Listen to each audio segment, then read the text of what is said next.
மதுரை மாநகராட்சி 100 வார்டுகளை உள்ளடக்கியது. 20 லட்சத்துக்கும் அதிகமான மக்கள் வசிக்கின்றனர். ஆனால் தூய்மை பணியை மேற்கொள்ள வெறும் 3000 துப்புரவு பணியாளர்களே உள்ளனர். தூய்மை பணியை தனியார் வசம் ஒப்படைத்ததால் மதுரை மாநகராட்சி பெரும் பின்னடைவை சந்தித்து வருகிறது. மத்திய அரசின் வீட்டு வசதி மற்றும் நகர்ப்புற விவகாரத்துறை அமைச்சகம் சார்பில் இந்தியாவின் தூய்மை நகரங்கள் பட்டியல் ஆண்டுதோறும் வெளியாகிறது. 2024-25 ஆண்டிற்கான தூய்மை நகரங்கள் பட்டியல் வெளியானது. இதில் வீட்டு குப்பை சேகரித்தல், குப்பையை வகைப்படுத்துதல், குப்பை மேடுகளை மறுசீரமைப்பு செய்தல், நீர்நிலைகள், சந்தைகள், பொது டாய்லெட்டுகளில் தூய்மை பணி என 10 லட்சத்துக்கும் அதிகமான மக்கள் வசிக்கும் 40 நகரங்கள் தேர்வு செய்யப்பட்டன. அதில் மதுரை மாநகராட்சி கடைசி இடமான 40வது இடத்தை பிடித்தது. இது மதுரை மாநகராட்சியின் அவல நிலையை வெட்ட வெளிச்சம் போட்டு காட்டியது. இதற்கு திமுக கூட்டணி கட்சியான கம்யூனிஸ்ட் கட்சியின் மதுரை எம்பி சு வெங்கடேசன், மதுரை மாநகராட்சி முறையாக செயல்படவில்லை என்பதை இந்த பட்டியல் காட்டுகிறது. எனவே மதுரையை தூய்மை நகரமாக மாற்ற நடவடிக்கை எடுக்க வேண்டும் என முதல்வர் ஸ்டாலினை கேட்டுக்கொண்டார். போதாக்குறைக்கு மதுரை மாநகராட்சியில் நடந்த வரி முறைகேட்டில் மேயரின் கணவர் உட்பட 19 பேர் கைது செய்யப்பட்டு விசாரணை நடக்கிறது. மாநகராட்சியின் 4 மண்டல தலைவர்கள், 2 நிலைக்குழு உறுப்பினர்கள் ராஜினாமா என வரி முறைகேட்டிலேயே இவ்வளவு பேர் இருந்தால் மாநகராட்சி தூய்மை பணிகளை தனியாருக்கு கொடுத்து தூய்மை ஒப்பந்தத்தில் எவ்வளவு முறைகேடுகள் நடைபெற்றிருக்கும் என அஞ்சப்படுகிறது. அதுதான் தூங்கா நகரம் தூய்மை இல்லா நகரமாக மாற காரணம் என சமூக ஆர்வலர்கள் குமுறுகின்றனர்.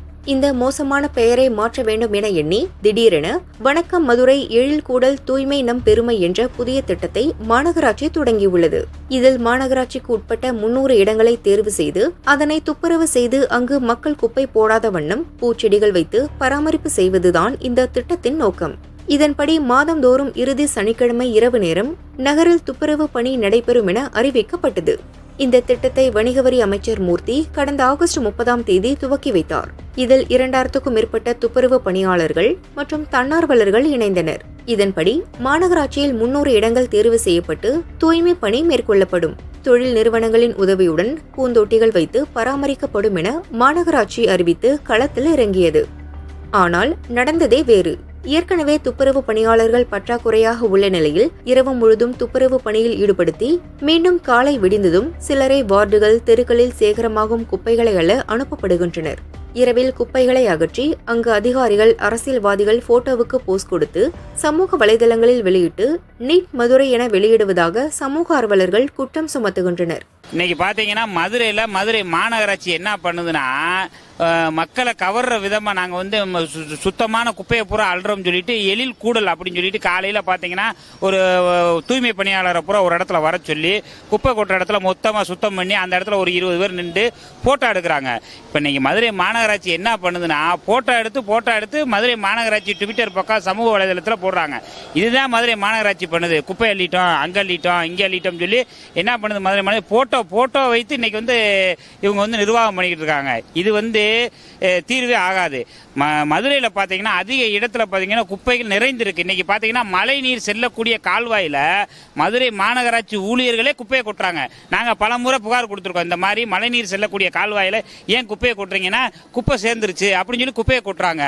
ஒரு பொது இடமா இருக்கு, அந்த இடத்துல பார்த்தீங்கன்னா குப்பையை கொட்டுறாங்க. குப்பையை அள்ளக்கூடிய மதுரை மாநகராட்சி குப்பையை கொண்டு போய் என்ன செய்யுது, மழை நீர் கால்வாயில் கொட்டுது.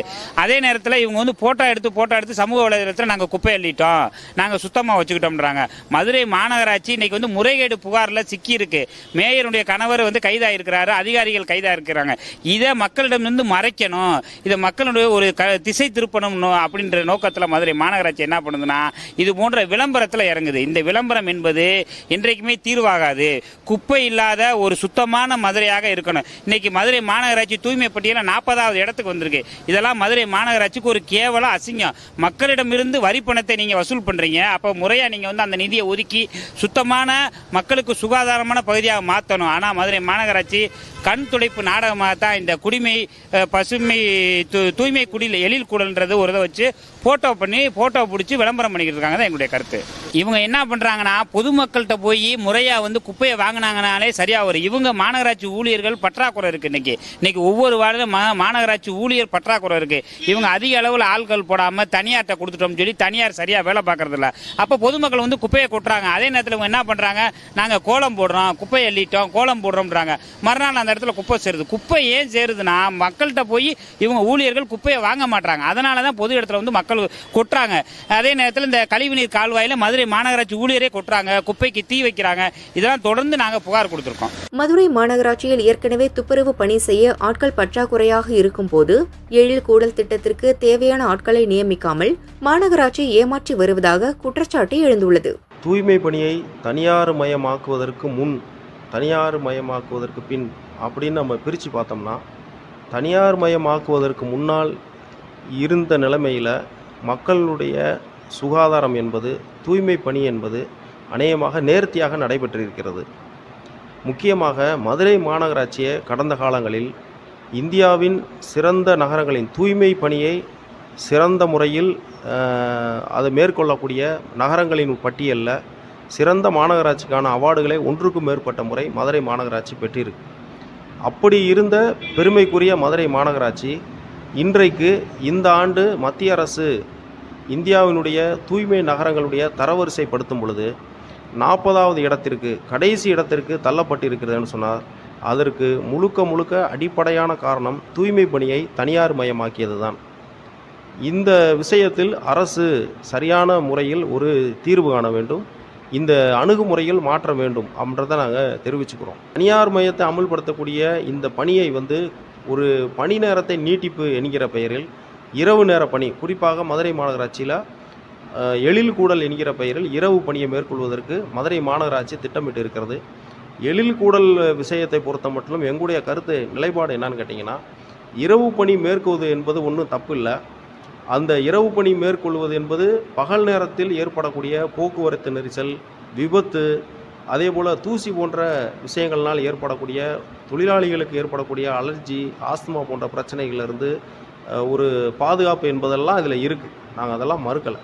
ஆனால் அந்த பணியை மேற்கொள்வது கூடுதலான பணியாளர்களை நியமித்து தான் அந்த பணியை மேற்கொள்ள வேண்டுமே தவிர, ஏற்கனவே காலையில் வேலை செய்பவர்களை மீண்டும் இரவு பணிக்கு ஈடுபடுத்துவதோ அல்லது கட்டாயமாக விருப்பம் இல்லாமல் அந்த பணிக்கு நிர்பந்தம் செய்து வேலை வாங்குவதோ கூடாது என்பதை நாங்கள் திட்டவட்டமாக தெரிவித்துக் கொள்கிறோம்.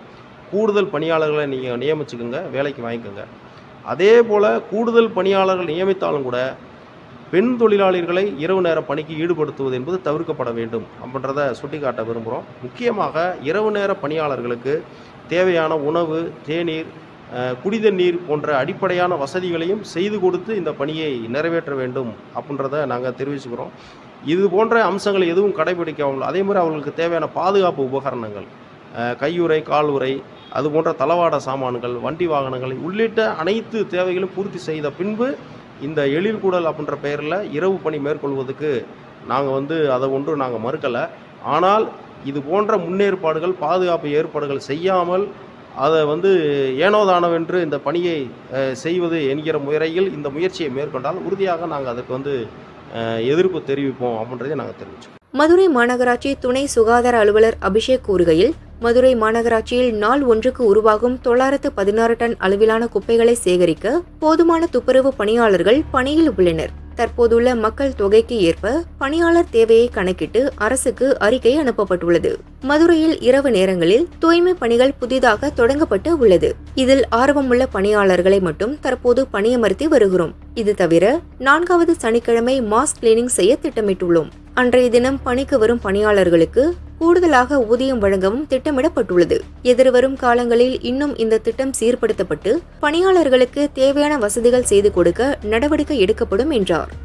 எழில் கூடல் என்ற திட்டத்தை போட்டால் மட்டும் போதாது, முதலில் அதற்கு தேவையான பணியாட்களை நியமனம் செய்ய வேண்டும்.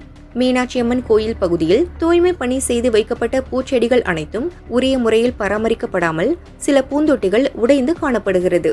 மதுரையை தூய்மைப்படுத்துவதற்கு முன்பாக தூய்மை பணியாளர்களுக்கு தேவையான அடிப்படை வசதிகளை செய்து கொடுத்துவிட்டு துப்புரவு செய்து மதுரையை வரும் காலம் தூய்மை நகர பட்டியலில் முன்னேற்ற வேண்டும் என்பதே மதுரை மக்களின் எதிர்பார்ப்பாக உள்ளது.